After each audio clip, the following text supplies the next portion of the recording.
Hello and welcome to episode 86 of The Dive Down, a Magic the Gathering podcast for the casual spike, focused on the latest decks, trends, and strategies in Modern and Pioneer. It's back, baby. It's back. We're just a Pioneer pod now. My name is Stanislav here in Chicago, and with me on the line from Denver, Colorado, it's the one and only Shane Beeps. We're back, Stan.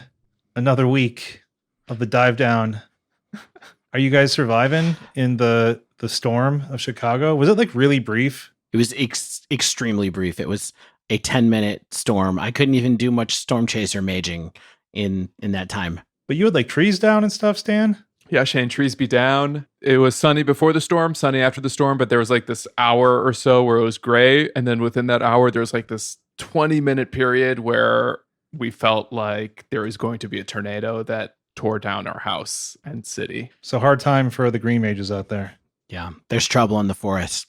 There's trouble with the trees. Also with us, the Godfather, Dave Harbarger. I mean, I already made my storm chaser mage joke, so we're just gonna go on. On this week's episode, we're jumping headfirst into Pioneer as we break down some of the recent results from the weekend's MTGO challenges, along with data collected from the post-ban preliminary events. That's right, Excel friends, it's another episode brought to you by Pivot Table. Microsoft, get at us. Ben in the Dive Down will draw pro-level conclusions from casual spike-sized sample sizes as we reflect on our own experiences in the MTGO queues. We'll talk about what we played, what we learned, what we saw, and the friends we made along the way. That sounds like a new button. Pro-level conclusions from casual spike-sized sample sizes. That'll fit on a button, right? Yeah, just like 4-point font. Yeah. You know, this reminds me, 2 more of our buttons are going into the ban abyss. Oh, no, they did. I was sending out packages this week. I think I got every domestic package out, patrons. So I thank you for dealing with my delays there. It's really hard to want to go stand in line at the post office, I'll tell you what. But yeah, I was noticing that, our inverter and our Heliod pins have now joined the Arclight Phoenix Faithless Looting pins in the ban bin. I really know how to pick them. But first, a little housekeeping for you, just as a little treat. Thanks this week go out to the newest patron to join the Dive Down Nation, Nicholas D. And of course, Bob P. increased their tier yet again. Really, really showing us what Bob P is all about. Thank you so much for moving up a tier to, I mean, it's not, you're beyond tiers. You're at the top of the mountain now. You're basically the 5th co-host. Literal S tier, right? Also, thanks to Tim Pro and Marxist Anarchy for the reviews on Apple Podcast. Kind of funny, an anarchist using Apple. Interesting how that works out. Maybe they joined just to review us. They use like open source podcast platforms otherwise. Well, we appreciate you compromising your principles to review us then. Stan mentioned the Patreon. Every week I talk about joining the Patreon if you want to. As little as $1 a week certainly helps us out. We have a little bit of expenses. Everyone helps cover those for us. We have our editor, the hosting, and various services we pay for. So we appreciate everyone chipping in a little bit. We know times are weird. We know there's a lot of places to put your hard-earned money, whether that's getting on by week to week or putting it to other charities, into other podcasts. There's a lot of people who are well deserving of us helping each other out. So if you want to join the Patreon, you can go to patreon.com/thedivedown. There's a lot of benefits for anyone who joins at any tier. We appreciate that. And if not, we're still going to be here. Get some cool stuff like pins about banned cards. And if you have thoughts about new pins you'd like to see us make, maybe we'll just throw the inverter ones and the Heliod ones into the ocean or rocket them into the sun and start over. Bury them with ET.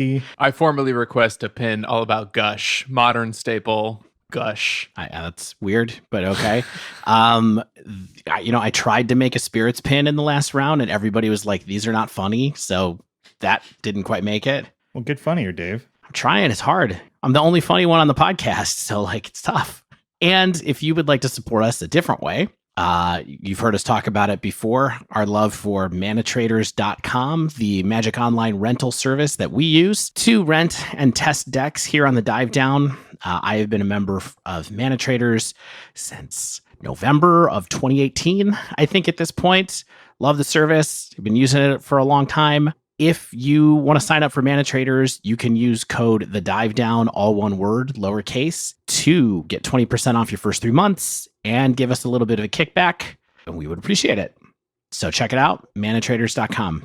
And now we're going to get into pivoting some pivot tables. Shane is on the news desk this week. Shane, what's going on in Pioneer? A few things. One or two things. Stan did the pivoting, though, so I appreciate that. I could have done it, but Stan's saving the effort. Thanks, Stan. So yeah, the breakdown this week, as you might have expected, is going to be going fairly deep into the results of the post-ban Pioneer tournaments. Last week, of course, brought 4 big bans to Pioneer. Combo decks, or at least kind of the known good combo decks, were all axed in order to give players kind of an incentive to come back to the format. That's kind of really what I think WotC was trying to do. Say, hey, no one's playing this. Please come back. And we definitely saw that happen. With Dimir Inverter, Lotus Breach, Heliod Ballista, Kethis. I've heard people say like Kethis. I don't know. I'm a Kethis guy. Doesn't matter now. Yeah, it's all those combos are out of the format.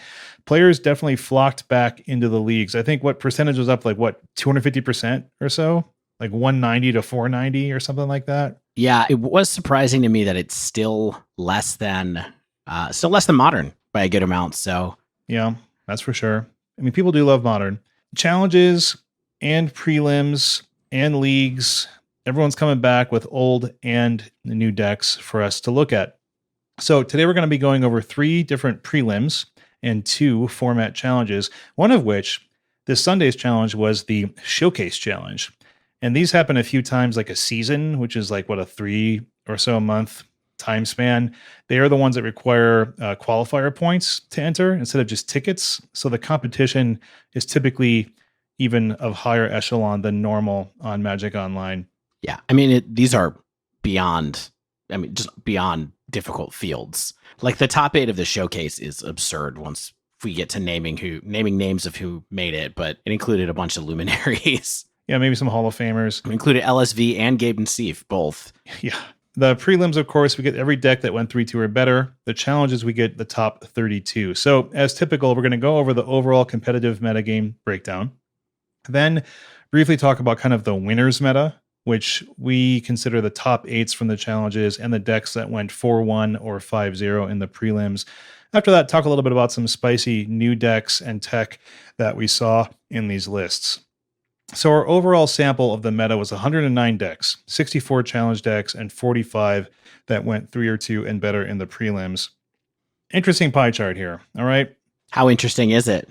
It's fairly interesting. Niv to Light, let's just start at the top. Niv to Light, 22% of the meta. It's our new Dimir Inverter. Whoa. I just meant in terms of percentage of metagame. I have some thoughts on Niv later. Me too. Good. Last week, we did note that the 5-color Niv decks were appearing to be quite powerful. A lot of Pioneer grinders were beginning to move to the deck. They were talking about the deck. People saw them playing the deck. They didn't have to fear combo winning while it got its mana and its mid-game engines set up. And what's interesting about these 5-color Niv decks, of course, is there's slight variations across the creature selection, the planeswalker, the spells, and the enchantments, but the fundamental build now is revolving around Niv, of course. Uro, Sylvan Carry added to Fairy 3 and Nahiri are your walkers. You have your removal and sweeper spells, and the newly unbanned Oath of Nissa. And they're 80-card decks. Yeah, I didn't even notice as well. Because Yorion is the companion. Yep. For that extra bit of value. It turns out when you just want to draw lands, having a companion's a good thing. Yeah. So Niv never truly went away in Pioneer, right? But the removal of the combo decks, combined with additions like Yorion, Oath of Nissa, the Triomes, Uro, it's really pushed this back to a high power level. It can go over the top of many other strategies while it holds down the fort in the early game versus the aggressive decks. With, of course, just cards as simple as your Sylvan Carry added can frequently just block because you can't Wild Slash or Bolt or Stomp them, Strike or Stomp them, things like that. So from Uro now and getting to your Planeswalkers and bouncing stuff, it's a very powerful deck that I think Dave has one or two things to talk about later in the episode. So I'll stop for now. Casual spike sized sample. Up next at 11% of our meta was mono green walkers, a formerly powerful deck. It wasn't really able to hang in the combo era, and it's lost walking ballista, which I thought might do a little bit more to it than it seems, because the sheer power of this initial ramp and the mid-game mana creation engine of Nykthos or Nissa or Nykthos and Nissa, along with the return of Oath of Nissa. So they're friends, Otha and Nissa. It's really brought the deck back to metagame significance, which is sweet because I love that deck. Karn, of course, Karn the Great Creator still gives you potent wishboard tools. It seems like Stonecoil Serpent is the new sort of XCMC artifact creature of choice to replace Ballista. It's a good card. Lot of text on that card. A lot of text. So, Shane, my intention here, not to put you on blast, but... Put me on blast, please. It's really not my intention here. When Ballista got banned, you had sort of, I think, lamented that just means Mono Green Walkers is dead, and I believe we're all pretty glad that that's not the case. Is it just a matter of swapping in Stonecoil? Is that what it's called? Stonecoil? Stonecoil Serpent? Yeah, is it just a matter of like that 1-for-1 replacement, or is like Stonecoil like providing something for the deck now that it just didn't have access to before? I think it's just probably the best X-size artifact creature that you can tutor up with Karn really easily. And I mean, fortunately, you can't, cast a 20 CMC walking ballista and deal 10 to the dome in any of the same way. But it does have trample, I think. Oh, come on. You played this card? Reach and trample. And protection from multicolor. Yeah. Yeah, it attacks through a Niv.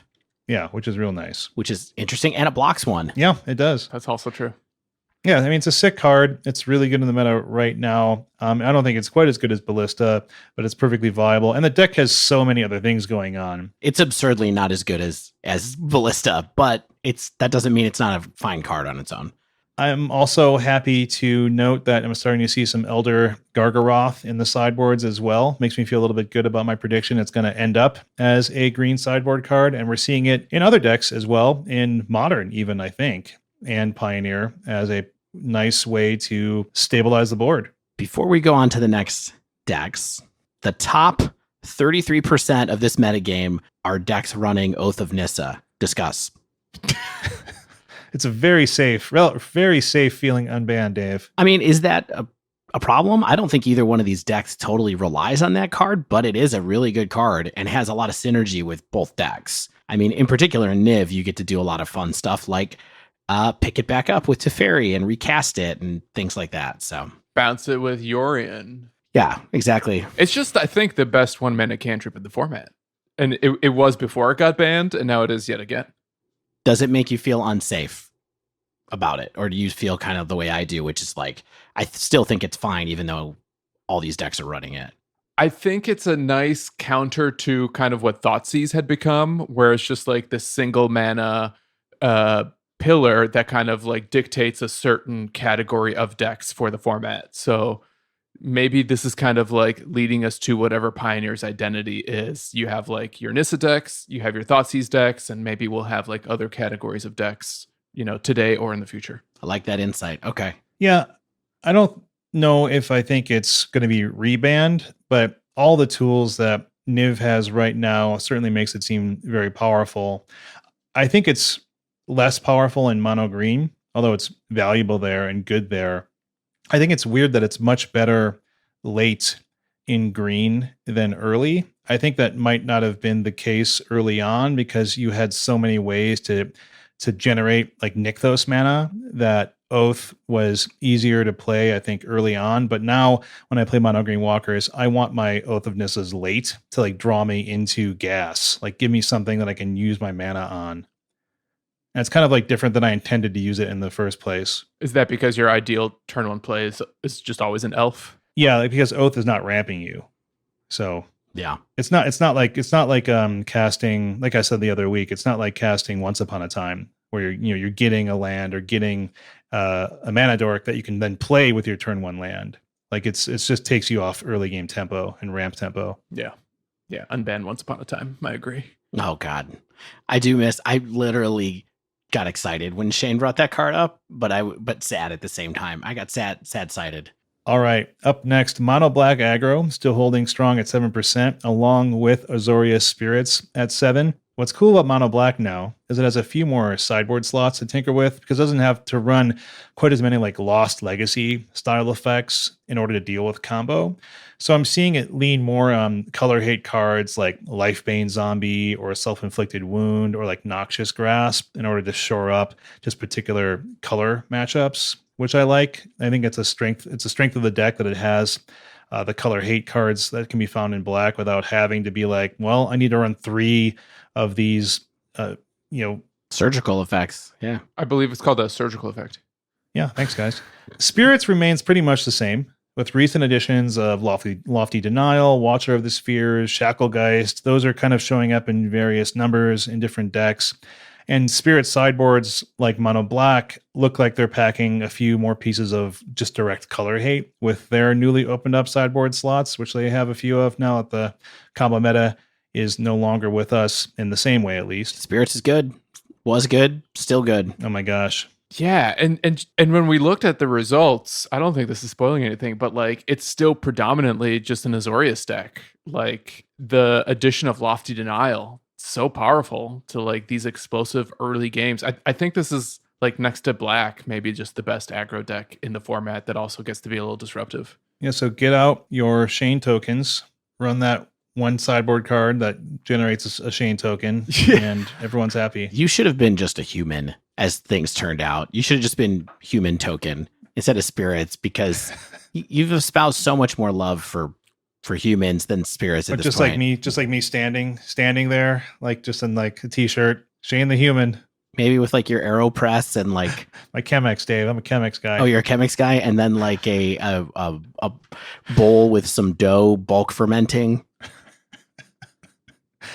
Up next, Sultide Delirium piles at 6.4%. They're not much different than they have been for a few months.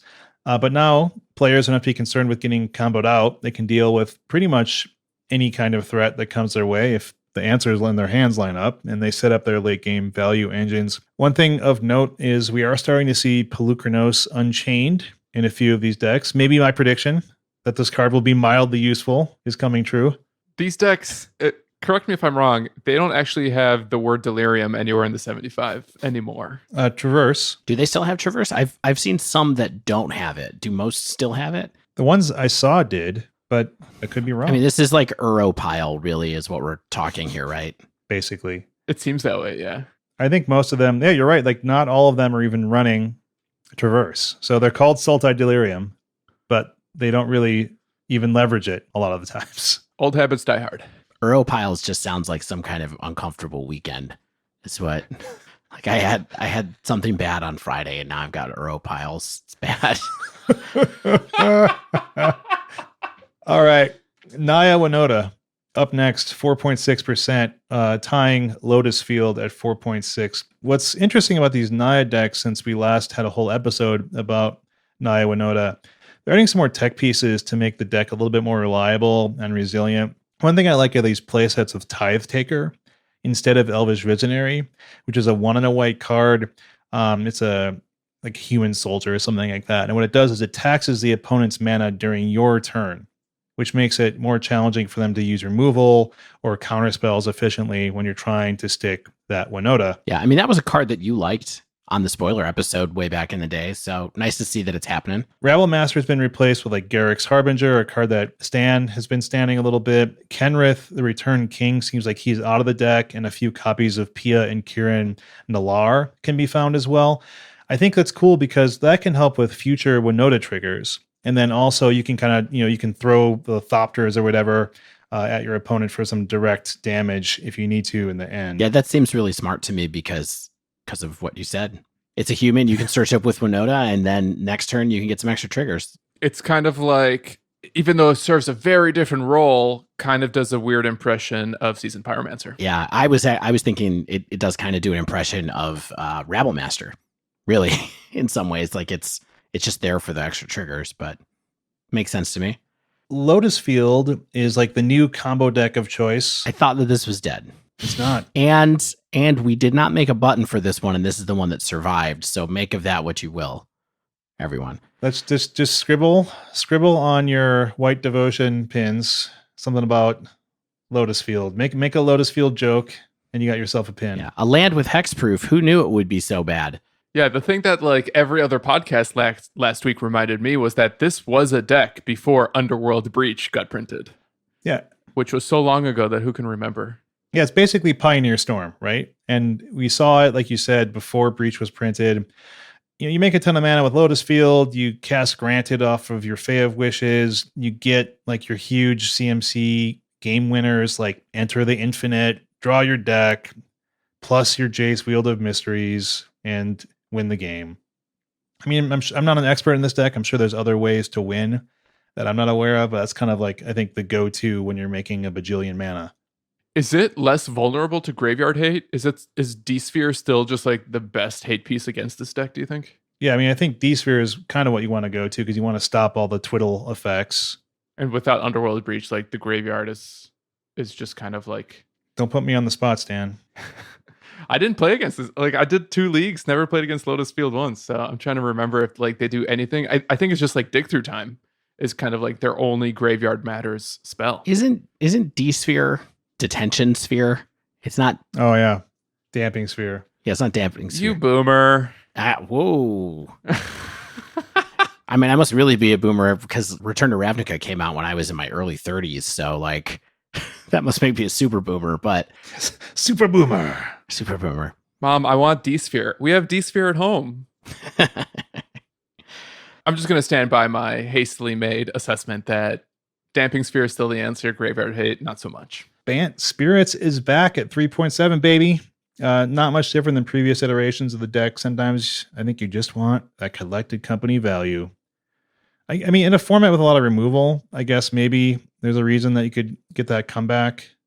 But I think we did see some other ways of people recouping card advantage and card value in a spicy deck I want to talk about. I mean, yeah, there's that spicy deck.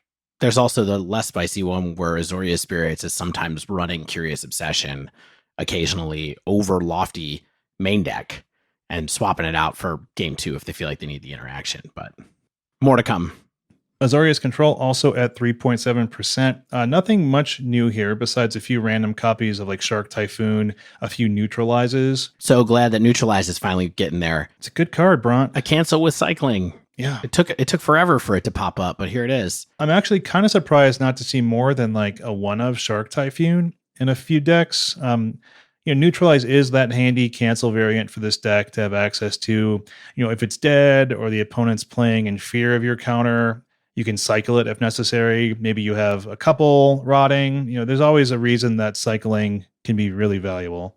3% decks, Mono Black Vampires, Jeskai Luca, and the return of Izzet Phoenix. Stan, Dave, how amped are you to see Izzet at a whopping 3%?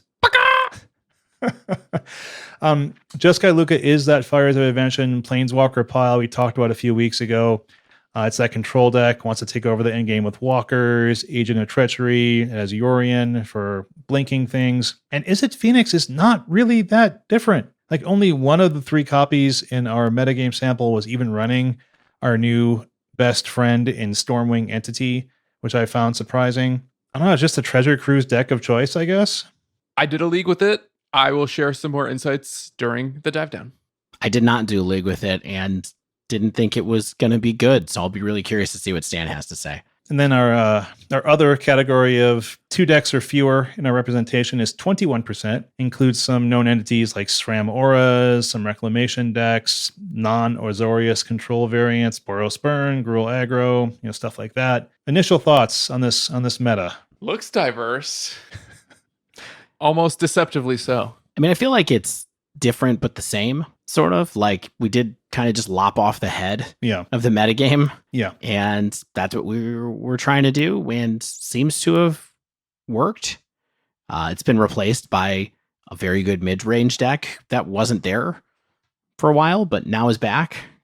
So I don't know. I mean, I think that it's not what I necessarily anticipated seeing order-wise, but it still seems pretty good. I expected Mono Black aggro to be a lot higher, I guess, when I was really thinking about it.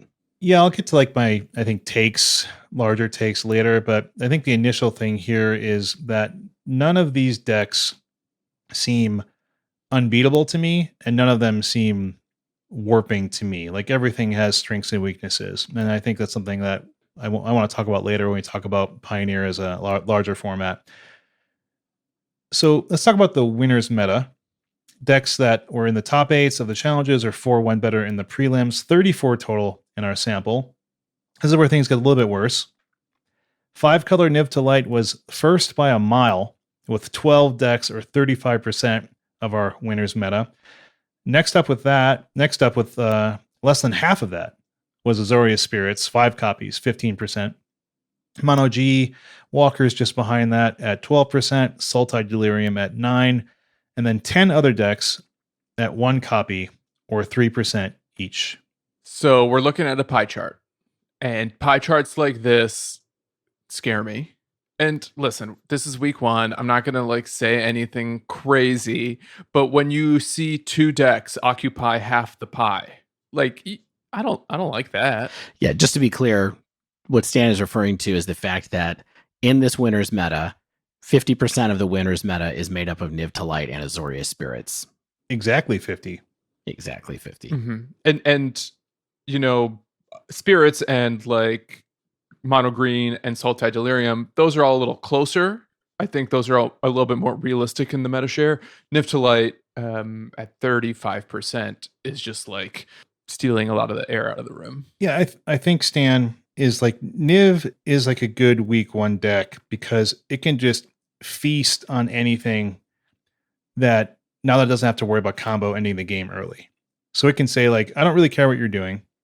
There's a few things that I think can overtake Niv that I want to talk about when we talk about kind of the next steps and stuff like that. But I think right now it's just Niv's like, you can't have fun here. Like you can't try your wacky thing. You can't try to play control versus me.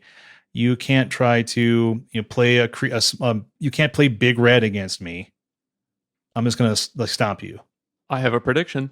I think Niv is better than just a week 1 deck. I think it's going to be like a powerhouse for a while until the format shakes up. Maybe even with like the addition of Return to Zendikar, specifically because Niv is the deck that gets to play the most cards from 2019 and 2020. Yeah, I don't disagree with that take. I think Niv is going to be part of our new top tier moving forward. But I don't necessarily, I would be very surprised if the competitive metagame is still like 33% Niv even in a week. Yeah, I hope not. Yeah, I mean, what happens to a format where a mid-range deck is the best deck, right? Yep, there are ways of attacking that. I think it'll churn, but yeah. Certainly if people like me are out there piloting Niv, people are gonna win. I do want to talk about just a few cool decks. Of course, this breakdown has gone on longer than I initially anticipated, so I don't want to take too long. Keep it going. There's a lot here to talk about. Double down. Cool. Yeah, I guess you're right. What else do we have? Double dive down. Simic Spirits. Okay. Rearranged AS. Is that a rearranged aspiring spike? Is that his parachute account? Took this to a 7-2 third place finish in the Sunday Showcase. So the big one, Simic Spirits. The core of this deck is like a mono blue Spirits / Flyers deck. It has Brazen Borrower and Siren Storm Tamer. But the Simic part is 4 Blossoming Defense for protection and I guess aggression if you need it. And 2 copies of the Amonkhet staple, 6 cents. Now on MTG Arena. It's a single green aura. Allows you to draw a card whenever that enchanted creature deals combat damage. So you combine that with your 4 copies of Curious Obsession. And your flyers are getting in there, drawing you into more cheap threats. I think, as I was mentioning before, Bant Spirits is trying to recoup some potential card disadvantage or eat through removal with stuff like Collected Company. This does it a lot more aggressively and a lot more cheaply to get a lot of card draw. And then Rearranged also finished off a 5-0 league with the deck as well. So they're having some good luck with it. Yeah, I think this is a really cool deck. I mean, the interesting stuff that you give up, of course, is you give up Spell Queller, you give up your Selfless Spirit in not playing the white version. You also give up your collected companies in this version because this is a really, really low to the ground deck. The top of the curve is Nebelgast Herald. Everything else is smaller than that. But I like the observation that you get to get collected company via these bad enchantments. But I mean, did any of you guys play the mono blue tempo deck back when it was in standard when Arena started? It can work. I'm playing it in historic, like on a regular basis right now. Yeah. So I think that there's a lot of ideas here from that kind of archetype that makes sense. It's just like, hey, we're going to try to go fast with spirits instead of trying to play a little bit of a tempo control value-y kind of game. Yeah, I wonder if this deck can either like go back to blue-white or become mono blue if, say, like we got the original Curiosity reprinted into Pioneer so that you don't have to like splash green for anything. Yeah, I mean, but it's not like you don't want to splash green. Look at the cards that they're splashing for. Heroic Intervention. That's a good card. It's 2 mana. It protects your whole team from wraths. Shaper's Sanctuary. It's 1 mana. It lets you draw off of removal. Like, these are not bad cards on their own. The one that's the worst is Sixth Sense because it's just an inferior version of Curious Obsession, ultimately. But yeah, this green is good because of the meta that we're in, right? Which is Uro piles and targeted removal and sweepers in control decks and Niv decks. So you cast a Heroic Intervention and you're smiling. Shane, my secret is I'm always smiling. Dimir Control, aka Inverterless Inverter. Senior Tortina, Sir Tortina, they went 6-3 in the Sunday showcase as well. So they brought just this kind of Dimir control-ish deck. It has the same cards as Inverter, but instead of like Inverter, Oracle, Jace combo to have no cards in your library, it runs Notion Thief, Narset, Days Undoing combo to make sure your opponent has no cards in their hand. remember when you played that deck in Modern, Stan? Yeah. I don't see myself picking this one back up. I do think it's amusing that on Goldfish it's still called Dimir Inverter. Oh, it is? I'm looking at it right now. It just says UB, but You invert the size of your hand and your opponent's hand. I mean, cool deck. Glad to see it. Let's talk about this other deck before we go on, because I almost played it this week. The Abzan Aristocrats list that got a 4-1 on the prelim. Before I decided to just play the best deck for this week, this is what I was looking at playing, but I have no idea how to play it. Looking at this pile of cards, I'm just like, what are these cards even? Yeah, right? Because it's not doing anything like Rally. It has like 4 Bolus's Citadel, which is a 6 mana enchantment that lets you pay life instead of the cost of your spells off the top of your deck. But you can also sacrifice 10 non-land permanents and have your opponents lose 10 life. So I guess the game plan is flood the board with cheap creatures, some tokens. You can, especially if you sacrifice a Hangerback Walker, that's pretty big. You get a lot of tokens off that, and then you can sacrifice all of those to Bolus's Citadel to finish things off. That's definitely one way to win the game. Priest of Forgotten God, Zulaport Cutthroat doing what they always do, causing life loss to the opponent through sacrifice. And I guess you can also just beat down with your go wide board. So there's a few avenues of attack and ways of causing direct life loss. And I guess that's just how this deck wins. I mean, Liliana Heretical Healer is a powerful card, really. And it's nice to see it have a little bit of a shell here. It's only a 2 of. And then Woe Strider is a card that can do some work here too. The Woest Rider. Yeah. Straight out of Cat Oven. I think the cool thing about Bolus's Citadel is that, like, if you look at this list, it's like, 15, almost 20 cards are just like 1 to 2 mana. Most of your deck costs 2 or less mana. So unless you're like running into back-to-back lands on the top of your library, you can kind of just like cast, I think, a bunch of spells in the same turn and maybe like a combo win with Zulaport. For sure. Seems like it definitely has a number of lines to try to get things done. I briefly want to mention kind of like the Reclamation nonsense decks. I think they seem pretty good right now. If you put all the rec decks together, they would have made up about 4% of the meta. So they're not exactly terrorizing the leagues or the competitions right now, but there's still definitely a presence. What they're doing, of course, is making a lot of mana with Wilderness Reclamation. and Huh. a lot of land drops. And then they're using it for things like they were in standard, like expansion, explosion. Now, of course, we have giant shark typhoons. We have torrential gear hulks that are flashing back sublime epiphanies. It doesn't matter if your spells are expensive when you got all the mana. Also at Ezero.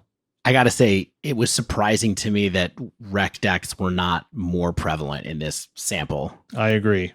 Totally agreed. Yes. Look at us aligned.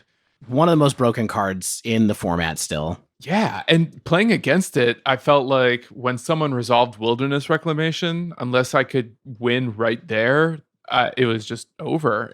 It's Tron. It's Tron, Jerry. Yeah. The worst thing is, like, when you're not operating at instant speed and they just tap out for wreck and then they untap all their lands and you're like, well, I know they got counterspells.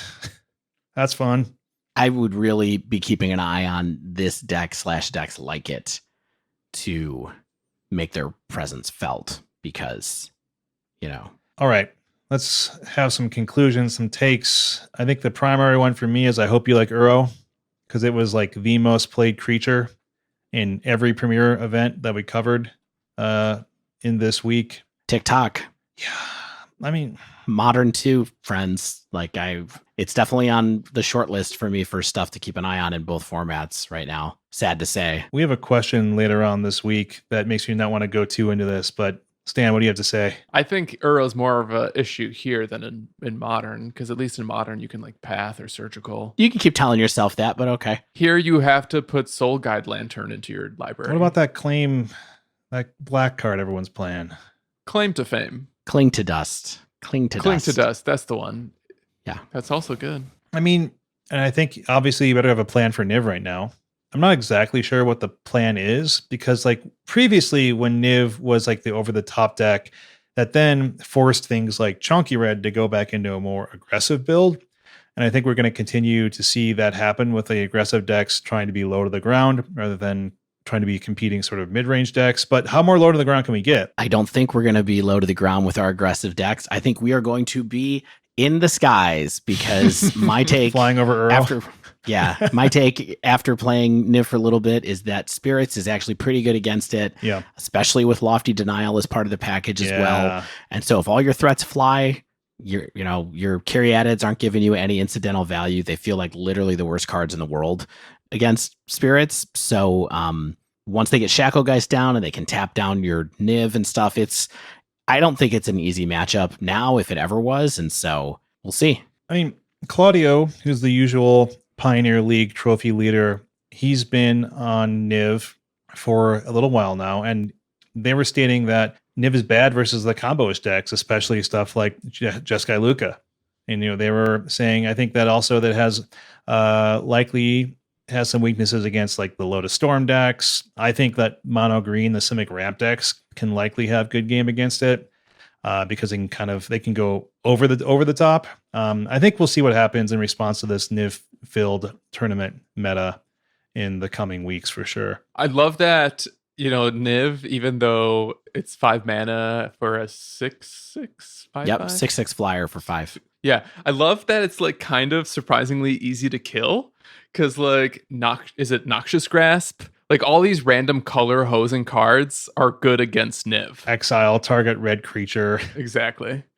And to me, I think the scariest card in that deck is Teferi, just because like if we're talking about playing like reactive spells to beat this Niv mid-rangey strategy, once they get Teferi down, that plan is kaput. Except with Spirits, they just fly over and kill your Teferi. So I wouldn't get too far ahead with that either. Ooh, we're coming for you. We'll talk about it more when I talk about my travails of piloting Niv this week.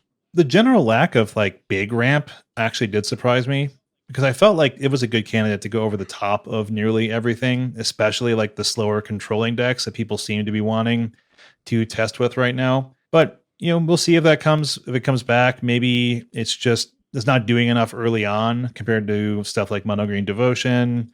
We'll see. I think that there are decks that can continue to go even bigger, and I'm curious if they're good enough for people to be testing with at least. And mostly absent are some of our older aggressive decks, like Dredgeless Dredge, Is It in Soul, Green or Golgari Stompy, Boros Feather. Burn or any version of mono red is completely not here. Yeah, red, yes. Yeah, it's not very popular. Yeah. I mean, we saw like one burn deck in the winners meta. Yeah, so not a ton. We're seeing them in the 5-0 league dumps, but we're just not seeing them put up results in the tournaments, which is sad. But Mono Green Walkers is back, and I'm happy, baby. So, yeah, let's do it. Well, Phoenix is back, and I'm ambivalent. Yeah. Stan's like, spoilers. Yeah, I mean, look, we're going to get into this a lot more because really we have kind of a fake break in the show today because we're talked about Pioneer Dump here, and we're going to talk more about Pioneer Dump after this because it's a Pioneer week. But I will say it felt pretty fun to me playing these decks. It felt like I didn't really know what I was going to see in each match that I came into with a high degree of certainty, and might have been just because I've had a little bit of time away from the format. So even the decks that have been around for a minute, like Mono Black Vampires, felt new to play against. So it felt a little bit like stepping into something new and interesting to me while I was playing, and that counts for something. Dave, I'm happy you had that experience. I'm excited to hear more about what that was like in the dive down. So, yeah, Stan, I'm going to take us out of this segment. So, yeah, this is the data segment. Okay, we got the data here, and then we're going to head into the anecdote segment, our completely seat of the pants anecdotal playing experience section in the dive down when we talk about what's Pioneer looking like now on the ground. So stay with us.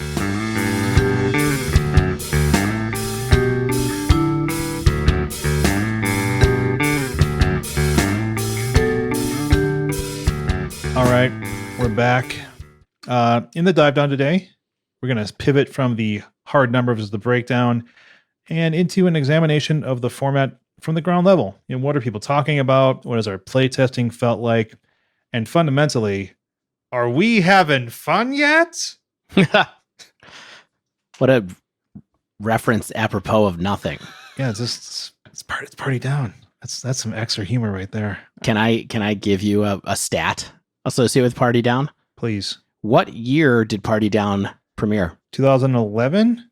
No. Oh, I was going to say like 08. Closer. It's 2009. So Party Down is more than 10 years old. It went off the air June 25th, 2010. Good Lord. I blame Glee. Oh, it was fine after she left. It was actually Parks and Rec that stole Adam, but I'll give him that. I just rewatched it. I still think it's super crushable and had a really great ending. Like, it didn't peter out. I think it's a show that ended when it should have ended. Mm-hmm. I think you're right. By the way, if you don't know what we're talking about, the show Party Down features people from 2009 that ended up being really, really good in other shows, including Jane Lynch, Adam Scott, Ken Marino is in it, Lizzie Kaplan. It's got Tammy. Yes. Tammy from Parks and Rec. One of the Tammys. Veronica Mars, Kristen Bell. Are you talking about Megan Mullally, who was... Yes, he is talking about Megan Mullally. Who is famous for Will and Grace. Anyway. You mean Tammy? Yeah, Tammy. Yeah, wow, an actual a pop culture digression. Yeah. That's rare for us. It's not for kids. Yes, that's for sure. But it is a good comedy, so... But Stan, are you having fun yet? You know what I like about Party Down? It has a great pilot. Like, a lot of shows and comedies, like, you kind of have to get past the first episode, but Party Down just comes out swinging. Anywho, after last week's surprise ban and restricted announcement, it didn't take long at all for Magic players or us, really Magic players from all walks of life, to start posting their successful deck list to Twitter. You may recall from last week's episode, I think it made into the final cut that like I immediately jumped into a Pioneer League within Soul. And at least for the first few days, the metagame felt super wide open and people really began testing to see like what decks or brews or strategies still had legs in this format when you don't have like these 3 or 4 tentpole combo decks just kind of like setting the terms of engagement. So we saw streamers, pro players, and even your run-of-the-mill grinders quickly begin posting pictures of their 5.0 M2GO lists, and a couple things became immediately clear to me out the gate. First, a handful of very familiar strategies were still going to be super strong. And I think we got a glimpse of that in the breakdown, like Niv, mono black, spirits, they can still hang. But second, I think despite a lot of people's best efforts, there wasn't really actually a ton of space for spicy brews and pet decks to just suddenly emerge in week one. Perhaps with a little bit more time to iterate, we'll see more of those come out the gate. But in week one, the winner's metagame was just kind of like solved fairly quickly. So we're going to go through a list of questions and topic discussion points based on the various decks and testing that we did in MTGO, and sort of the stuff we saw within the leagues, sort of the things that we wanted to personally explore and try to make sense of what it felt like being a player in this week one metagame. And really just looking at sort of the Twitter discourse and like the screenshots that people started posting, you know, it didn't take long for people to figure out what Lotus Breach, or not Breach, it's just Lotus Field, what Lotus Field is supposed to look like now. Did you just call discussion on Twitter discourse? Is that too kind? It's more like a broadcast. I think any kind of communication can be described as discourse. Fair, but... Known players like LSV immediately started tinkering with blue-white control. Sodek was posting his dredgeless dredge lists. I'm just kind of scrolling through screenshots right now, but Shane's aforementioned reference to Claudio with 5-color Niv, a player named Martin Porter, aka Harry 13, quickly trophied with Sultai Delirium, and even friend of the show, Aspiring Spike, put up 2 early 5-0s with his Sublime Epiphany Torrential Gear Hulk list, as well as Mono Green Karn. I do want to go back to Harry 13's list because it actually wasn't Delirium. So like we mentioned earlier, it's kind of just like a Sultai pile. It's more like a Sultai control deck than a Delirium style deck because he's running sensors and some other control neutralizes. So he's saying, I don't love Delirium right now, but I do love Sultai control. I mean, this says, I love Uro and Nissa who shakes the world and want to have black for some removal to me, which is I cool. want to play good cards in a mid-range deck. Weird. A really strong player named Yanli, no relation to your co-host Stanley, posted their latest version of Rakdos Graveyard Kroxa mid-range, a deck that I actually tested out a little bit. Maybe I can talk to a little later. Boros Feather earned an early trophy. The list goes on. But that's what others were playing. What were you guys playing? I decided ultimately to try the best deck, or what Shane thought was going to be the best deck, and so I piloted Niv this week. I played the challenge winning list, piloted by Piper Powell. Congrats to her for the win. Had some interesting things in it that I didn't expect to see in Niv that people are trying out, including a full play set of Deathrite Shaman, among some other cards. But and I think it's part of the reason I wanted to play Niv 2 is that it's a little bit of an inside joke for me, because long time Dive Down fans might remember when I did a sleeve believe heave on the original Niv deck designed by our friends at Faithless Looting, and I'm pretty sure I gave it a heave before I met Dan. So sorry, Dan, now that it's become a staple of multiple formats. But we all know that review is what lit the fire for those folks to get started on Faithless Looting the podcast, or Faithless Looting the podcast. So you're welcome, America and the world. Yeah. So I mentioned I played Izzet and Soul. I ran that through a league basically on day one of the new meta. I also did a league with Izzet Phoenix, which was a deck that initially I wasn't super excited to play, but then after it started putting up results in preliminaries and the leagues, I just kind of figured, why not? And, you know, after bans, on like that first day when the chat was on fire and we're all speculating, and I asked, like, I wonder if Phoenix can make a comeback. And at first, people really convinced me that probably not, because the spells aren't great in it. And I sort of bought into that, like, this deck probably isn't going to be super strong in this like new Pioneer metagame, even without the combo menace. But then when I saw it doing well, I was like, well, maybe I can play some cantrips and see what happens. My testing this week, I did some Mono Green Walkers, some Simic Ramp, and some Jeskai Winota. And that's a deck that Andrew Ellenbogen, who's a player I really respect, he wrote about on SCG this week as like a potential sort of meta breaker / just sheer powerful deck because Winota is a busted card if you can activate it and get it going. And I don't want to dig too deep in this, but his contention was that Naya was a little too all in, and that now with the metagame shift into like a more interactive and value format, that it should be built differently. And so he just really wanted to make spot removal bad. And so a lot of cards generate multiple bodies. Then they're also triggering Winota. And there's protection built into creatures, like with Selfless Savior and All Seed of Life's Bounty. I think it's interesting that he did not include Tithe Taker. And when all the Naya decks were, and he sort of ran like Venerated Loxodon sort of over it. I mean, they're very different cards, but I think that looking at Tithe Taker in the Naya deck, I can see the redundancy of the protection effect here. So I think I want to take that for a spin again. So even though on our show, we don't usually pay too close attention to our performance with decks just because we tend to test a lot of different stuff to learn how it works rather than maybe master these strategies.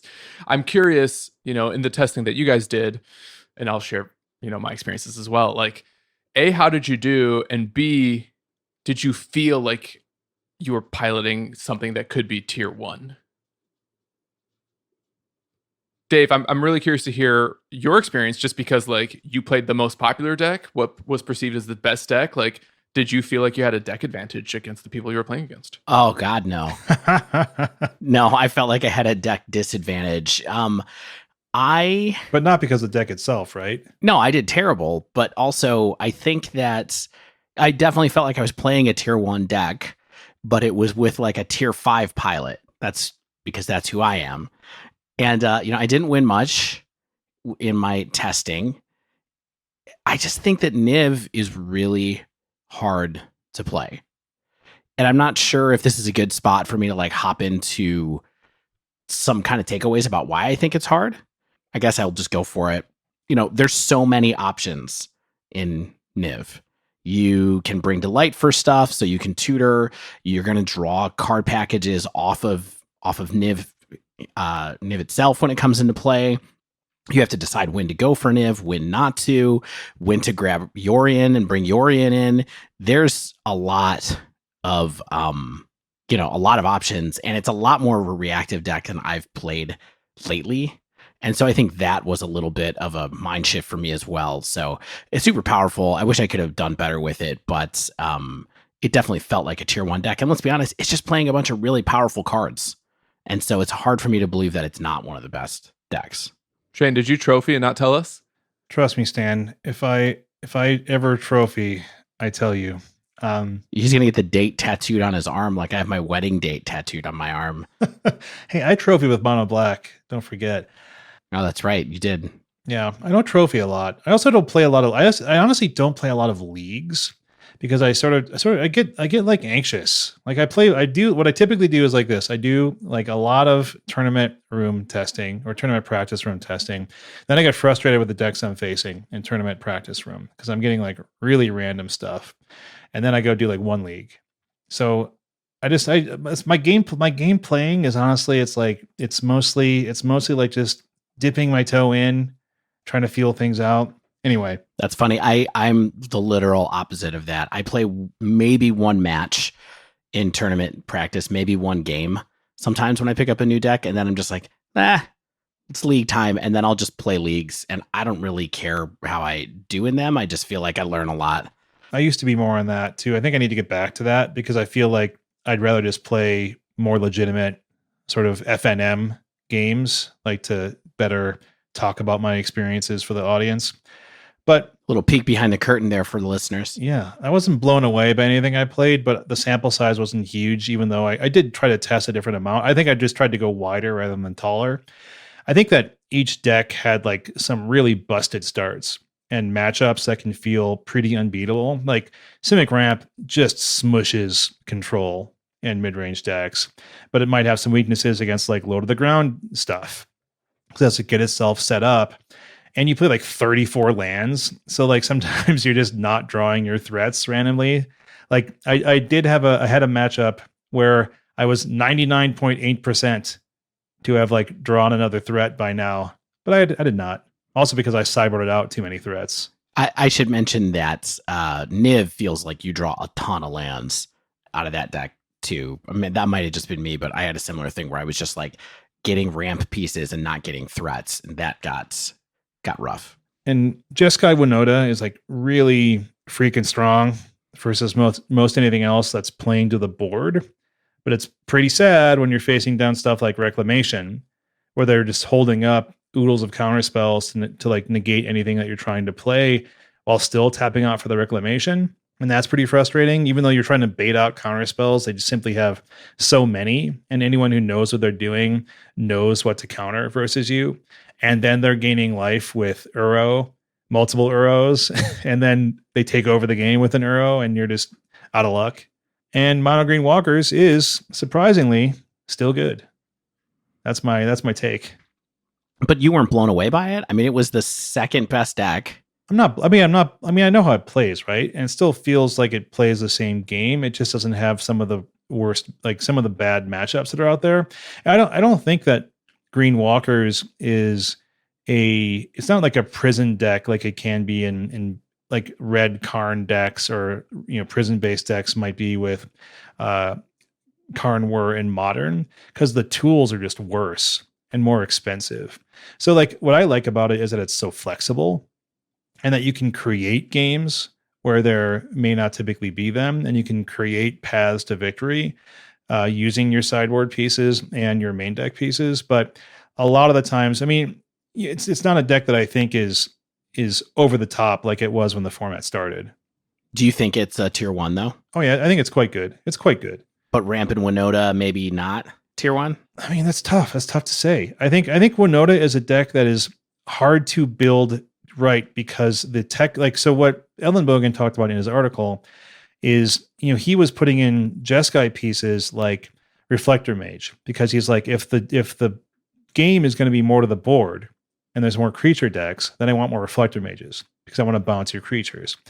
Or I want to put in some, Mantis Rider, simply because it's a hasty flying vigilance threat.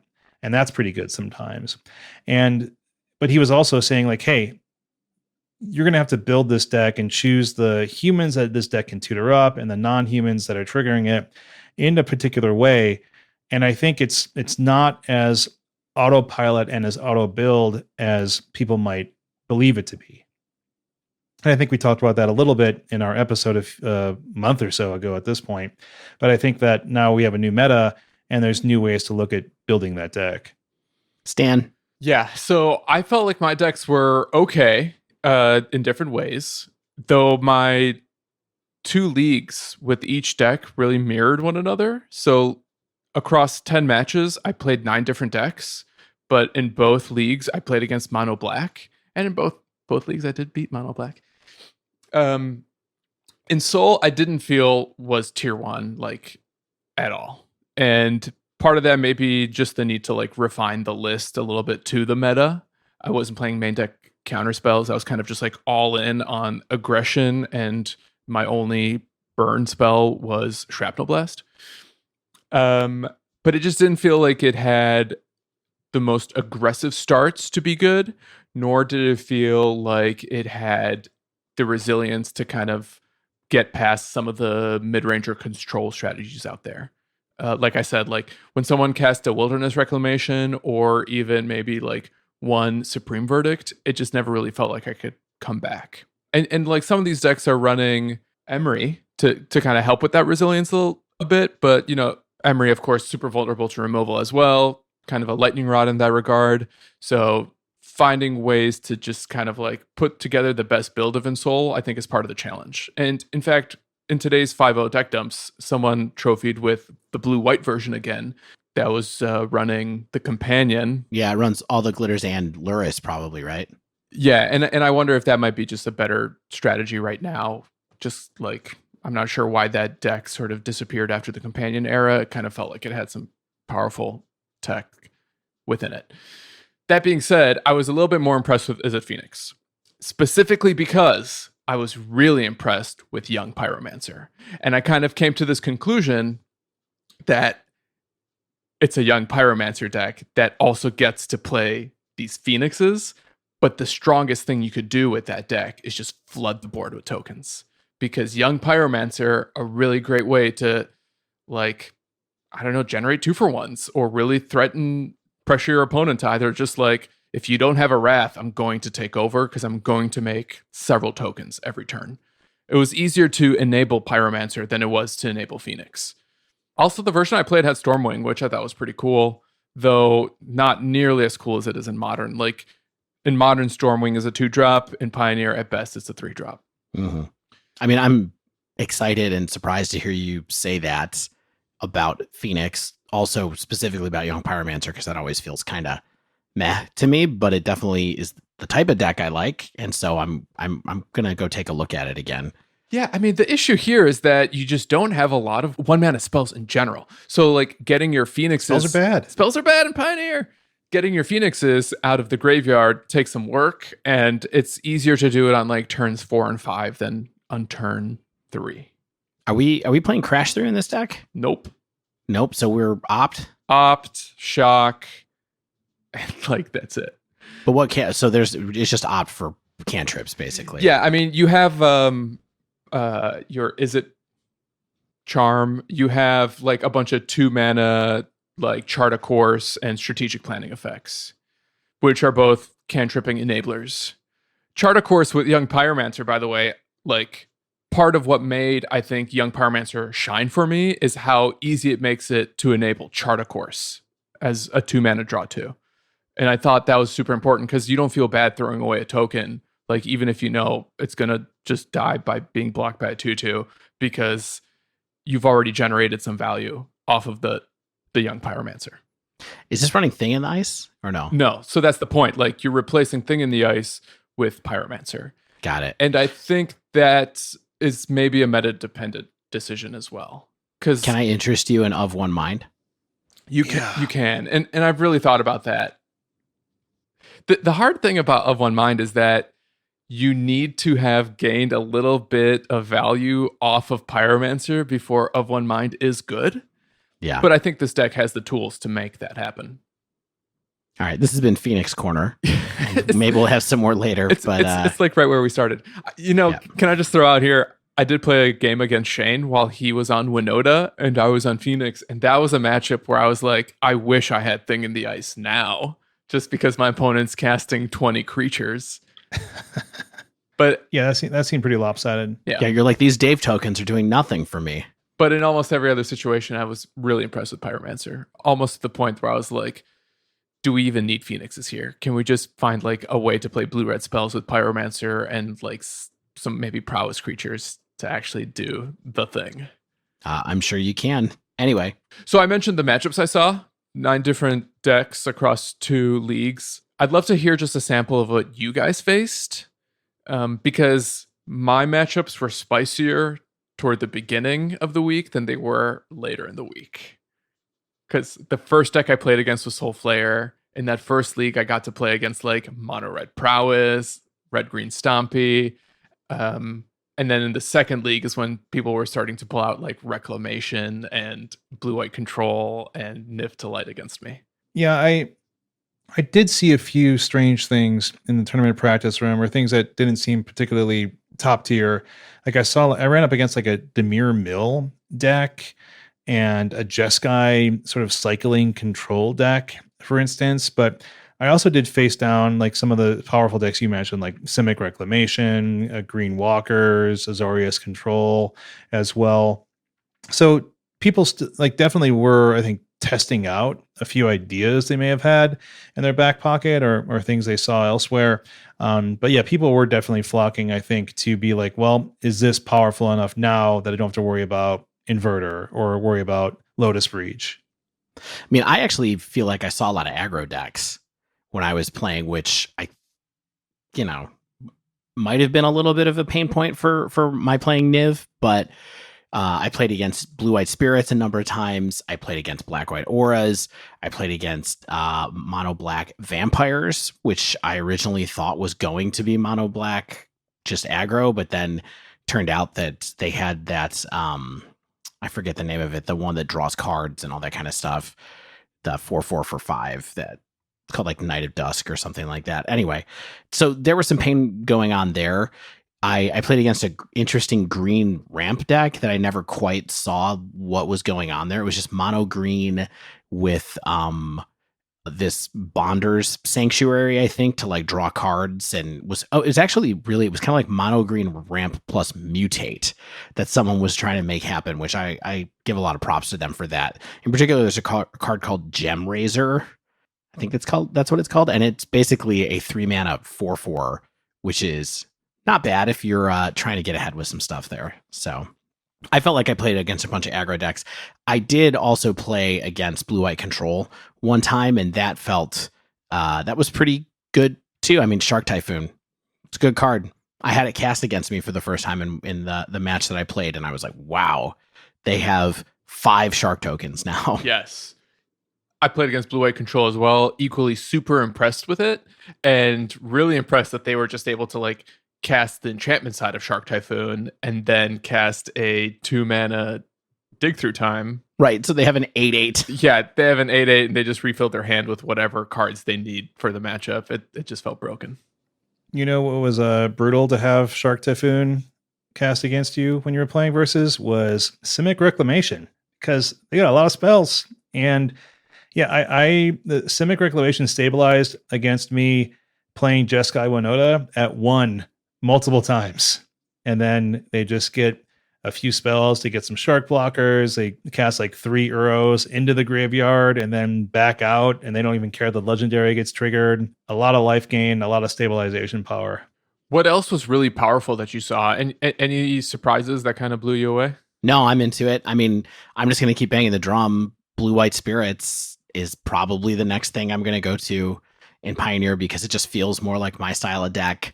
It's got good enough play. It's got options to play at instant speed or not.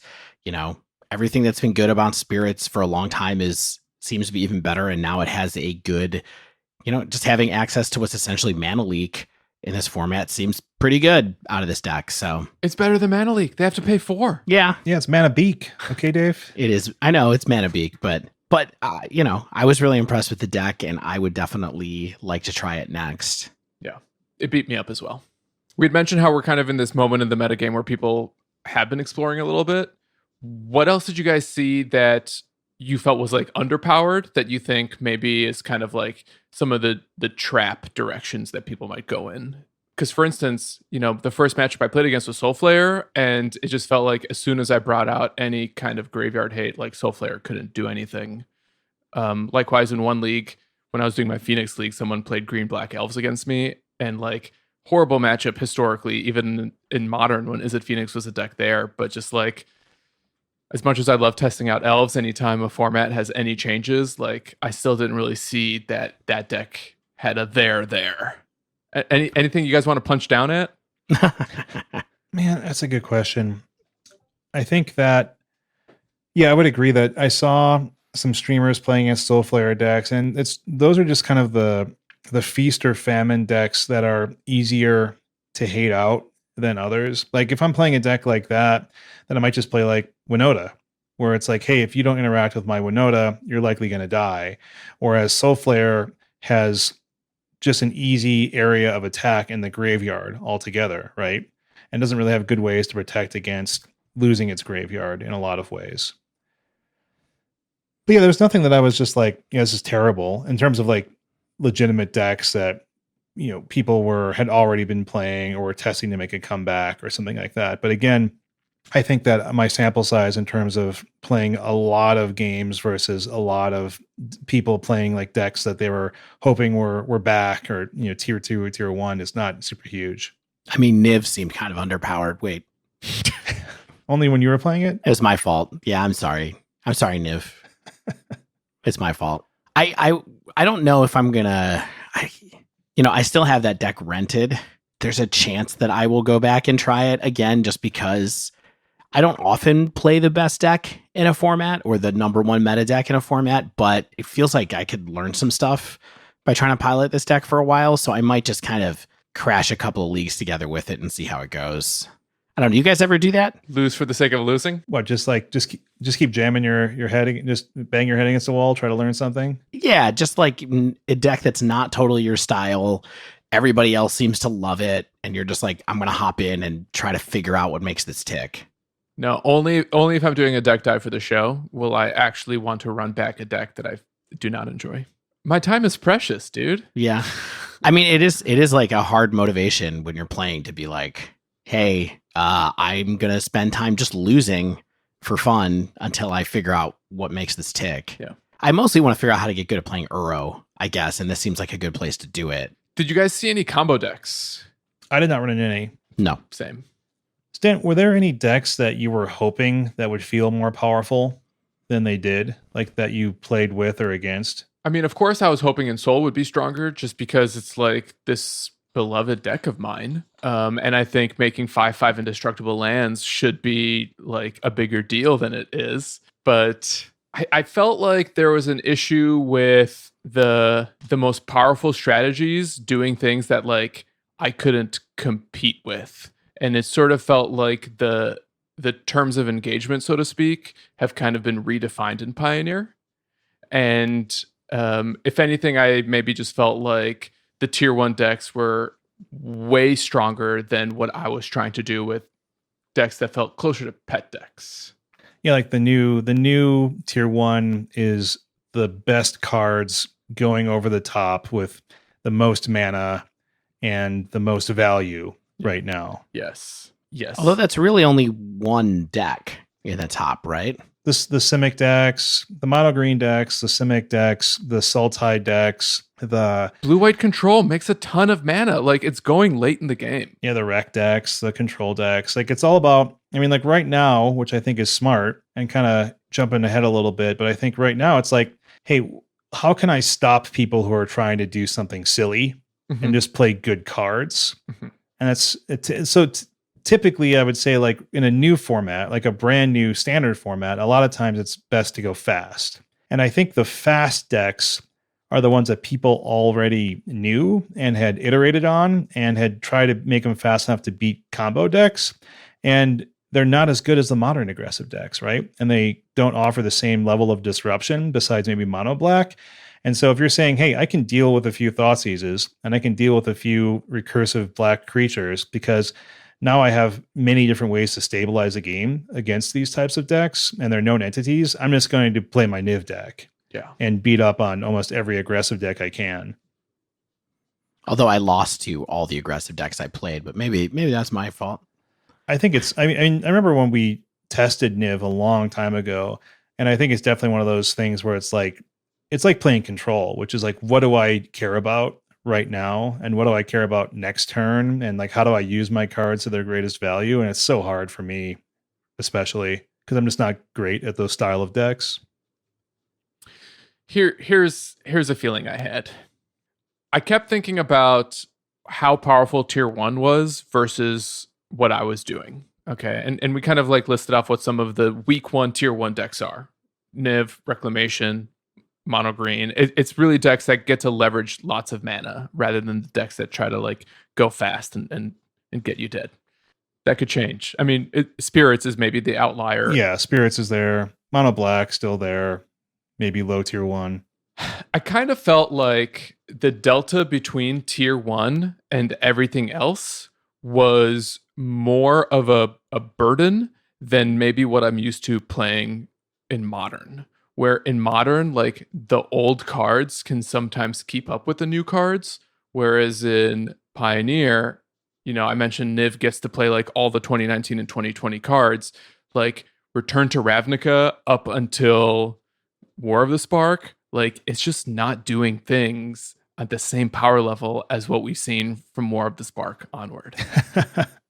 Yeah, it's tough. I mean, I didn't have that experience, but I was on a deck that was of the same power level, you know, even though it wasn't good, like I said. But I don't know if I'm seeing that disparity quite yet. I think I just have to play some more. I also think that this is it's very early in this development of what's going on right now. And so I believe deep down that there's like a mono red deck that is going to make sense. You know what I mean? I know there's a lot of Earl running around, and maybe that's what's really holding it down, but I feel like there's going to be a deck like that makes sense a little bit more than it does right now. I think the Wreck deck is going to get solved in a way that either will be okay with or hate fervently. It also felt like there's a good number of decks in that top tier. And so maybe it's just more about deck selection there. The main thing is I enjoyed playing these games because it didn't feel like I had to establish or disrupt something by turn 3 in order to not just die. You know, and so that felt like a nice, refreshing experience in itself. Yeah. I mean, Stan, it kind of sounds like you're sort of asking the question, like, did we have fun? And is the format fun? And are you having fun yet, Shane? Yeah, I mean, I think it feels like a fun format because, like Dave said, is like, I don't necessarily need to have a potentially narrow answer from my sideboard to like stop what my opponent's doing super early on. And that's typically like one of my go-tos for like fun in a format because I don't like feeling helpless in a particular matchup. And that's one of the issues that I think that Modern still can fall into from time to time. I do want to take like a little digression though. Like, let's talk about fun in Magic because I want to know what you two think makes something fun in Magic. And I'm going to go first just because I'm talking. Okay. And like for me, I want my decisions to matter. And that sort of like means interactive Magic in quotes. And for me, interactivity is meaning like we're both attempting to generate game states where then we can press our advantage to a win. And I understand that combo decks can do similar things and they can even feel interactive. I'm not entirely anti-combo, but I feel like the issue I mentioned before, which is like there are these different combo decks that have different means of interacting with their combo, could be frustrating because like you had to account for them in different ways. And I also think it's important that every deck has exploitable strengths and weaknesses.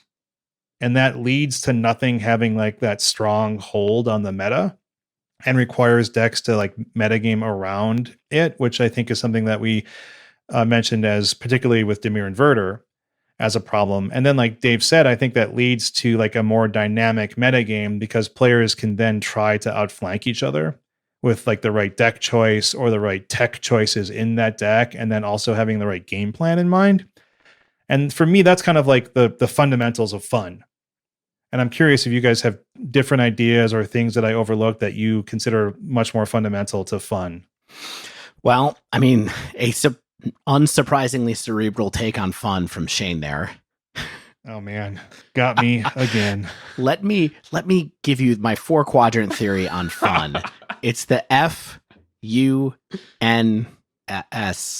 theory. No. Friends. Unlimited. Friends. Right. Stan, you want to go next? No combo. So I think that's a really great way to sort of deconstruct fun in almost like an empirical way. Like all those things do the most fun thing in the world. Well, deconstructing things empirically. Listen, if you nerd out about Excel sheets, yes. I mean, we do this podcast where we break things down we essentially do this podcast for fun, and it's all about breaking things down with incredible detail. So I can't argue with any of the points you made, Shane. I think all those things do contribute to what is fun. And I think something that I'm wrestling with this week and sort of was kind of forced to wrestle with as we were diving into Pioneer is that my definition of fun is very much connected to specific like cards and decks that I enjoy playing and cards that I enjoy casting. And like my most fun experiences and really like the memories that I look back on as being really fun times playing Magic that are really prevalent in Modern is, I think, directly proportional to how much time I've spent playing Modern. And the reason maybe I had a little bit less fun here is that Pioneer is kind of demonstrating that it's got its own like card pool and identity, and the things that I like about other formats may not exist here, or if they do exist, they kind of exist in a different form. And the way to play like a young Pyromancer spells deck might not be blue-red, it might be red-black, or the way to play the way to play like kind of a disruptive aggro deck might not be like Counterspell blue based red. dis- Blue red. It might be, Yeah. it might be blue white spirits. And it's kind of just like a matter of coming to terms with the things that I do find fun about Magic and the specific strategies that are the most fun for me, and sort of accepting the fact that they're going to look very different in Pioneer than they look elsewhere. Yeah, I can get that too. I will say, while I was playing some of these games, I was sitting there a couple times being like, Pioneer feels a little mopey to me sometimes when I'm playing the games. I'm like, it feels a little like you're playing and then all of a sudden you're like, is this card is constructed playable, but it still beats you, which is fine. Here's what I think. Magic is always fun. And if it's not always fun, I think you need to think about why you are playing Magic. That is the number one thing, I think, for me at this point in my existence as a Magic player is I want my experiences to align with the goals that I have for playing Magic. And for me, my goal for playing Magic is twofold. One is to relax. And the other one is to learn about the eccentricities of this wonderful system of, framework for a game that has been designed, and just see what's going on in the environment right now, to like learn about and be an observer of that. It's not like the most spiky thing to say, because I still am big on like, I net deck. I'm a net deck person. I'm not a deck designer. I don't enjoy that part of Magic. But for me, it's just like, what has this done to the environment? What has that done to the environment? And how can I learn how to get just a little bit better every time I sit down and play? And that, for me, is fun, because that's something that I can take to other parts of my life. I can take incremental improvements, or thinking about probabilities, or thinking about ways that people made changes in card design philosophy that led to this massive change within the system. That stuff is fun for me. And I can't wait to timestamp Dave's thoughtful breakdown of Magic and why he plays it. And fun. Yes. Dave's definition of fun, 133.16. But relax. Relax. That's what's fun for me. Just play the games. I mean, hey, that's the type of reasoning that you can use to like excuse the way that Pioneer was. But, mostly I think people were frustrated by it because they were not having a varied experience where they felt like they were learning anything anymore. So, do you guys agree or disagree with my kind of early small sample size assessment that in Pioneer, you're going to have a hard time keeping up unless you're playing like the last year of cards? I think so. I agree with that, and I also don't. And I want to talk about kind of the don't a little bit later. I do think that there aren't as many very good decks as there are in Modern, but there are also worse cards. And there are pros and cons to that. The fact that the card pool is on the whole weaker is both a feature and a bug of the format. And like you said, if you want to play a particular deck in a particular way and you just don't have access to those cards in Pioneer, then yeah, like you said, you can be frustrated, or you can say, is there a deck that's like that in Pioneer, or is there a deck that I like playing that's just different? Like in Modern, I wasn't like flocking to Mono Red Prison. Like I wasn't Zach. Do you know what I mean? Like I enjoyed playing it when we tested it, but it wasn't my go-to deck. But in Pioneer, I do enjoy kind of the combination of flexible wishboarding, somewhat prison-y elements of the ramp / walker strategy that mono green walkers gives me. And so I'm not saying, hey, Stan, just find the deck for you. That's also good. I think it's just a matter of like, that's the reality of the situation, right? Is like engaging with each format in the way that you have to because of the card pool available to you. So let me know if this is more feels than reals. Okay, feel free to challenge me here. But I kind of walked away from the week 1 metagame feeling like you have this tier 1, which is, 5 to 10 decks, give or take. Uro. Sure. Uro, Oath of Nissa, and Spirits. Lofty Denial. Mono black. Yeah. Okay. So you have the sliver of tier 1, and then you have tier 3, and like that was it. And that was kind of what I was referring to, the delta between like tier 1 and everything else. And I think one of the things that makes modern fun for me is that you have this like wide breadth of what's in tier 2. Like humans may not ever, or may not be in tier 1 all the time, but like humans, Tron, Grixis Shadow will always probably be like at least a tier 2 deck. Where I felt like in this early stage of post-ban Pioneer, you didn't really have like access to as many tier 2 strategies. You kind of had like the pet decks and then the decks that were here to play.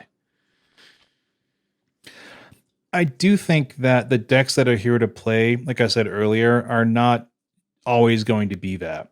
Like I think the meta is more attackable than it was during the combo meta, and I think that we'll see the churn, like Dave said. Yeah, I mean, of course, you have to keep in mind there's twice as many cards at least in Modern as there are in Pioneer. And there is a noticeable dip in the power level from where Pioneer starts to now. That Modern has some other stuff in it. You know what I mean? Like it has all of the Mirrodin sets have broken cards in one form or another. You know, it has Phyrexian mana. It has 0 casting cost spells. Like it has suspend cards. Like there's all these things that for that New World Order kind of prime time of that design, that's where Pioneer coincides with where it started. And so that is part of the reason that, I mean, most formats these days are like, you got to be playing a lot of 2019, 2020 cards in them to be successful. But Pioneer has it the worst because the cards that were coming out 7 years ago were quite a bit less powerful than the last couple of years. Yeah, I mean, I'm not here to say that Pioneer needs Bolt and Path, but it's sort of weird for me to like reconcile this notion that the game designers say that Bolt and Path may be too strong for Standard or too strong for Pioneer. Or Historic, for that matter, where they were sort of printed into it and then banned. Right. Sort of. But then we're dealing with like these threats that require that type of efficient removal to kind of keep up. And that's sort of what makes some of those like older modern cards remain relevant, is because they actually can like be leveraged against some of the stuff that's happening today. Yeah, I have a slightly different hypothesis that I would run by you, Stan, which is that the reason that there is a wider tier 2 in Modern is because more of those decks can kill you on turn 3. Like a Blood Moon deck can randomly kill you on turn 3 if they play it, or turn 2 or turn 1 if they cheat out Blood Moon. You know, ad nauseum. You know, like there are all these weird combo decks that can kill you really efficiently, that put a little bit of pressure on the top tier of decks to at least be ready to face them, or at least reward pilot knowledge of how those weird decks work. And that is something that's definitely different about Modern between Pioneer, is that there are these decks that are just these linear broken strategies that they're not always good broadly, but if you're not prepared for them or don't understand how they work, you can still lose very fast. Seems like that doesn't exist in Pioneer as much. For sure. A question I want to ask both of you, though, is do you think the format is healthier now than it was the last time that we were talking about it in this level of depth? I mean, the most popular deck plays Utter End. That's a good baseline. Okay. Like, I do think that says something about format health in a weird way. Like, so my short answer would be yes. We'll see where it goes, but what is format health anymore?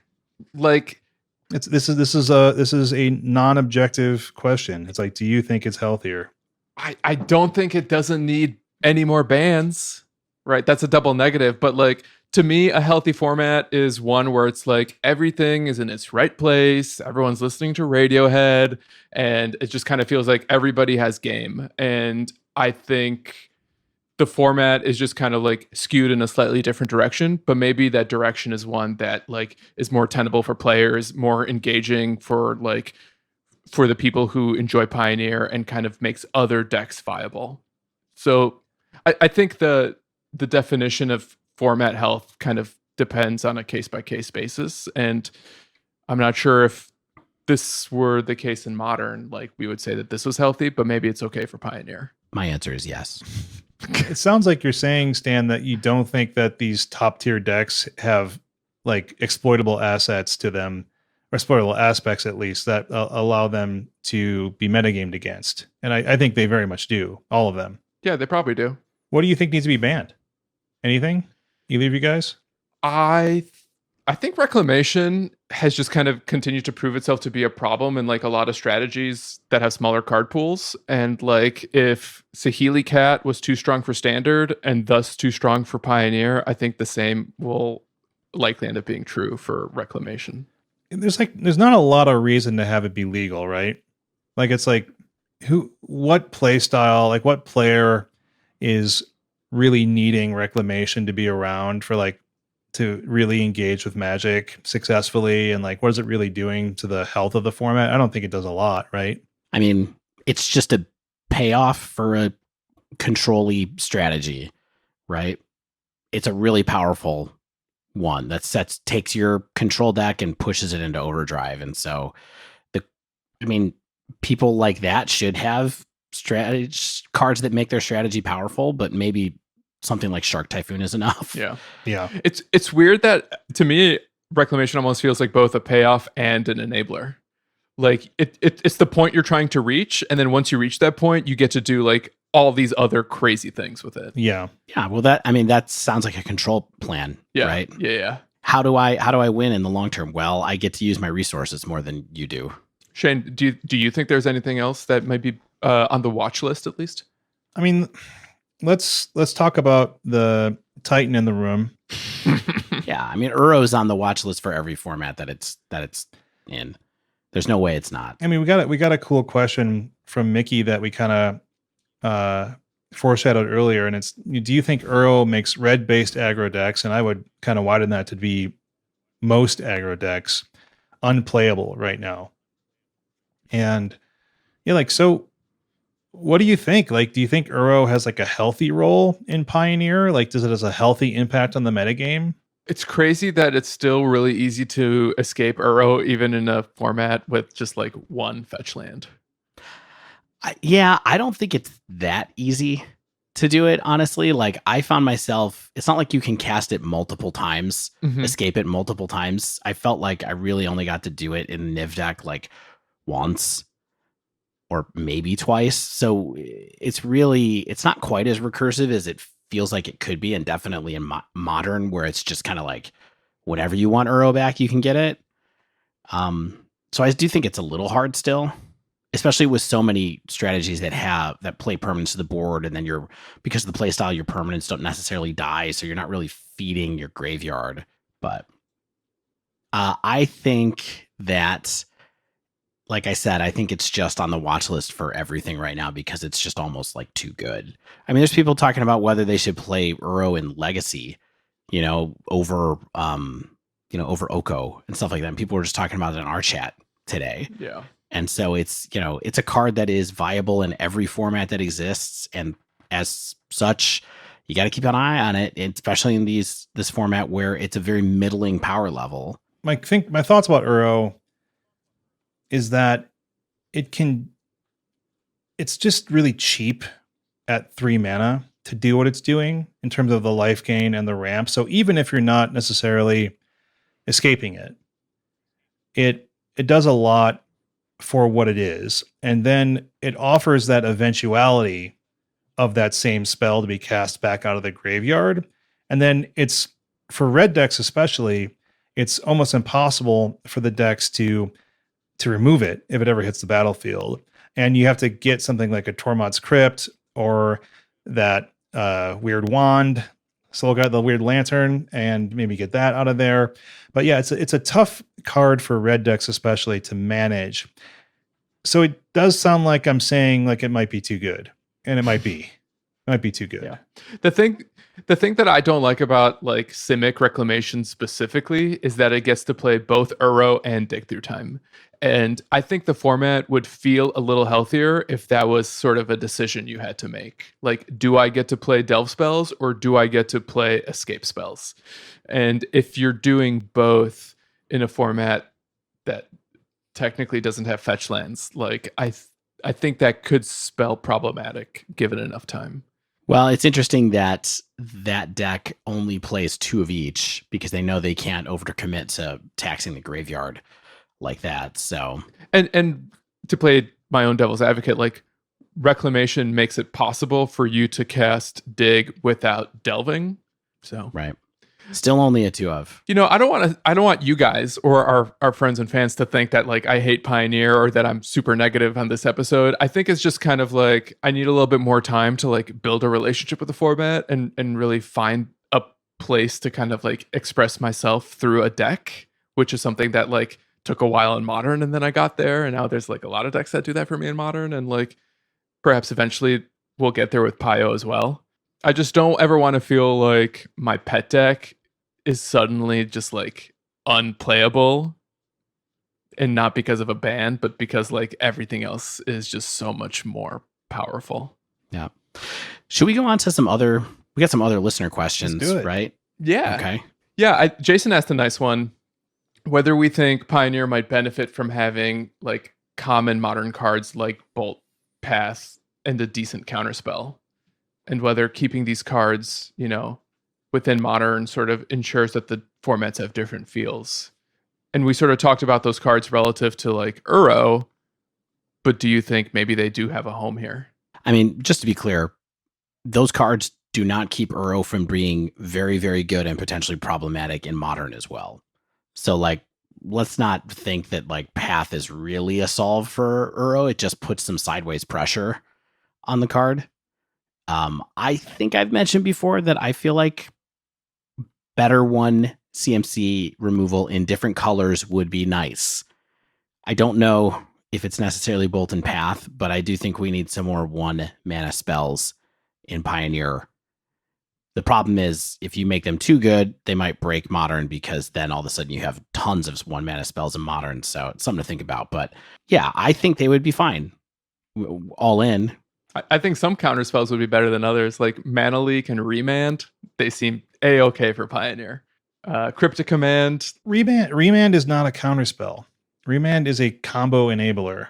You know what I mean? Like Remand is not like, I think I'm not laying into Jason here, because I've said the same thing to anyone who's talked about. Yeah, lay into me. Everyone who's talked about like, I want a decent counterspell in Pioneer. It's like, what when they say that, what do they want? Do they want Logic Knot? Like, because that's the only like good, like highly played counterspell in Modern that we don't really have access to in Pioneer, in my opinion. Like you did mention Mana Leak. Mana Leak is not very popular right now. You did mention Remand. Remand is popular in certain styles of decks, and counter like Azorius Control would not be playing Remand, I don't think, because they're not setting up like a combo based win. So I mean, you already get Dig Through Time, Jason. What more do you want in Azorius Control in Pioneer? I will admit, I think that the counterspell thing is much less problematic. Yeah, or like cheap answers. White and red sort of aren't quite there. Yeah, I do think there are issues. What I would want is like an instant speed Declaration in Stone. Like Declaration in Stone is so close, but it's not. Like what's the white one of the white card from Modern Horizons? Winds of Abandon. Yeah, that is like, I think, a perfect Pioneer power level. I really wish that was in Pioneer. I think that's a sorcery though. I think so too. But it's like it has more of a late game and less of a downside than like Declaration Stone does. Yeah, and what you're asking for specifically is that it hits multiple targets sometimes. Yeah. Because that's what Declaration does. Because we already have Seal Away, which does some things, and then we also have Glass Casket, which does some things, and those are both 2 CMC answers also. So you want it to be able to scale like D-Sphere a little bit, the real D-Sphere. I mean, I don't really know what I want. It's like I'm trying to think of what are cheap answers that aren't Bolt and Path, right? Because I do feel like Path would be too good. I think Bolt would be too good. But what is like something similar but not the same? And it's really hard because like the difference between 1 and 2 mana is so huge. So what can you do with 1 mana? Wizards Lightning. Yeah, I mean, play some Wizards. I mean, we have that, but yeah. I don't know. All right. Next question. Dom asked, what would we play if there was a GP this week? What would you guys play in earnest? Like, I don't want Dave to say that he would play Niftalite, because I don't think Dave would be playing Niftalite if he wanted to win the GP. No. So in Pioneer, I would definitely be playing some variant of Spirits. It's the deck I've played the most. It is reasonably good right now. Stan and I have to play the last match of a Pioneer dive down tournament where we're both on spirits. But I would be playing spirits, probably blue, white, lofty denial, mana beak, all that stuff. And I would be excited to do it, honestly. Like if we had decided to go to a GP and in that alternate reality, we were all coming to Shane's house this weekend to do that, I would be totally excited to play spirits right now. I'll give you one guess what I'd play, and it's mono green walkers. Yeah, I mean, we played it. Shane played his deck this week. He's tried it a bunch of times. He's always liked it. Tried it this week. It's better than ever. That's what we're doing. You know what I think I might play? I don't think you could guess. Is it in Soul? Boros Feather. That's definitely not a stand deck after last week. I played one practice room match with I've been meaning to do this for months now, but I finally got to play a practice room match with the Rakdos Pyromancer Unearthed deck in Pioneer. And that was probably like the closest I'd come to feeling like I was doing what I love to do, which is casting lots of spells for value. Lots of 1 mana spells. You don't mean Unearth, you mean Claim Fame. Yeah. It also has like Call of the Death Dweller, but like Village Rites. K Command. Yeah, like Village Rites being this amazing 1 mana cantrip. Just give it to me. I want to play that deck a little bit more. I can see myself kind of falling in love with it. See, it's not that far away. You just need to get a little better, or maybe be positioned in the meta better, and you'll be even happier. Listen, my buddy Yanli. Yeah. Yeah. We all know. You talk about Yanli every week. We know. Not your. They know alt. what's up. Well, hold on. We have a few minutes. I think I like this question. Grant asks, do you think Pioneer will still be played when paper tournaments or events come back, or has the damage to the community been too permanent for players to come back to the format? Also, as a follow-up, do you think Wizards will continue to monitor the Pioneer meta to cultivate a healthy format, or leave it untouched to focus on Historic? So, 2 separate but both interesting questions about Pioneer. Yes. Short answer. Yes and yes. I think Wizards actually kind of conveyed to us that they do care about Pioneer with the last BNR. They said as much, and assuming we can take them at face value, and they're like, we care, we want to make sure this format is fun for people. And I think the eventual inclusion of Pioneer on Arena, which I think is inevitable. It's why we're seeing Amonkhet Remastered. It's why we're seeing Collected Company being shoved into Amonkhet Remastered to be added to the Arena ecosystem. Like, I think all of that kind of spells to them, more formats is good. And as long as they can kind of manage them, I think they want to have as many different like ways for people to play with cards. 100%. It's totally in their interest to create borders within the Magic cards that exist so that they can create reprint equity and give people stuff to do with their old cards. And so, Historic is one very weird thing that I don't understand why it exists. We'll see if that ever exists in paper in any form. Yeah, I think that's what Pioneer has over it, is I don't think Historic and paper is going to really happen. So that's kind of like, it's going to rely on Arena to sort of inform the players on what's legal or not. So, and it's just not really feasible on paper, I don't think. I mean, to answer the first question, I think like, if there's one thing I think I know about Magic, and it's that people have a lot of room in their hearts to forget about bad times and focus on the now. Like if Pioneer is good, people are going to play it, and they're going to forget about the companion era. They're going to forget about the combo era, because Magic is fun. And like Stan was sort of getting at, is that it's different. It's different than standard. It's different than modern. And if you like the way that the format plays, then you're going to play it and enjoy it.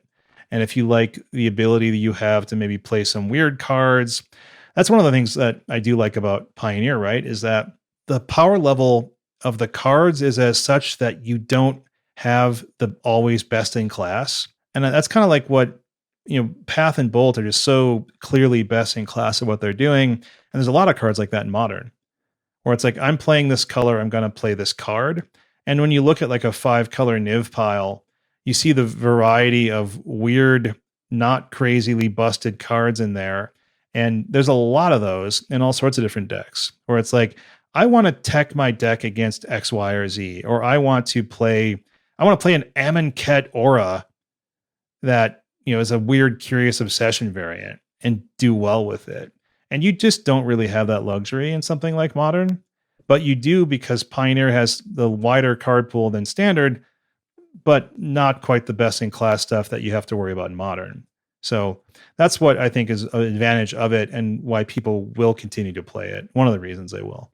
All right. Thank you, Dive Down Nation, for sharing some questions with us for this week's episode. There was several other great questions that we couldn't get to today. We'll try to save them for a future episode. We forget nothing on the Dive Down.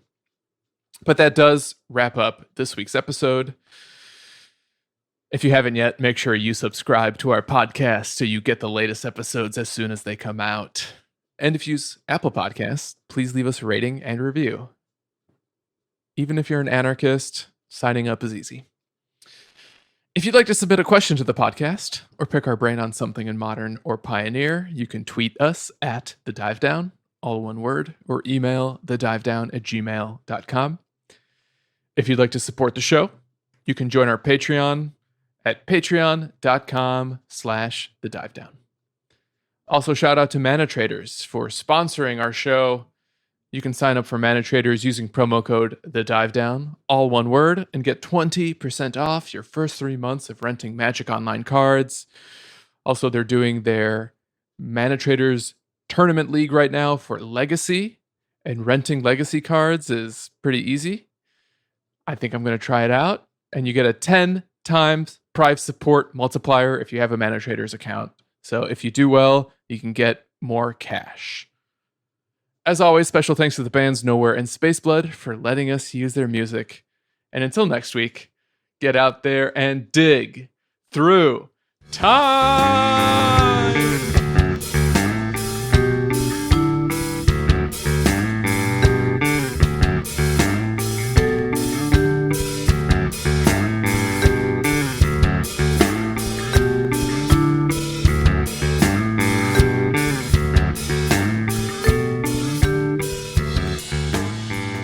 Yeah, I think we can talk a little bit more about, we'll talk about more, Tanner, just remove everything I just said there.